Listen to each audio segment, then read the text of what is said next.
40,000 more affordable housing units over the next 10 years. That was the promise that Mayor John Tory made last week when a brand new action plan was announced. But before we look forward, it's important to look at what City Hall is doing right now to make it happen.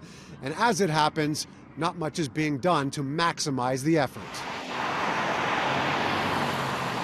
The property at 140 Merton Street looks prime for building in an area that's already booming with development. What should be built there has been the subject of debate, though, with housing advocates saying there's opportunity for more than what's being planned. It's really hard to build affordable housing for a whole bunch of reasons, but one of the main ones is that when the city does have lands or it has opportunities available to it, it doesn't always maximize those opportunities. Changes have been approved to raise the proposed senior center from 15 to 17 stories. That includes a minimum of 50% affordable rental spaces. In an area surrounded by buildings 30 stories or more, some say the number could easily be increased. 26 stories would perfectly fit within the developments that are happening in the area. There's really an opportunity to add even more housing and even more community benefits just by adding that density. The city currently has 11 sites, 55 acres of land available to develop affordable housing, with more to come.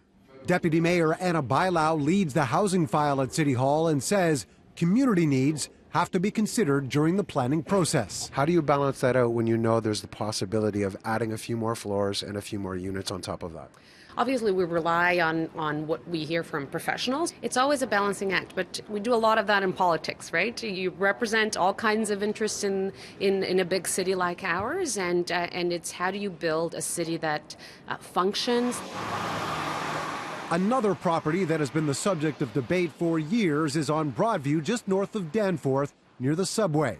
Nearby residents have fought the attempt to build up for 7 years. Each additional floor gives us 3 or 4 more units of affordable housing, but gives the developer 9 or 10 more units of regular housing that they're able to sell.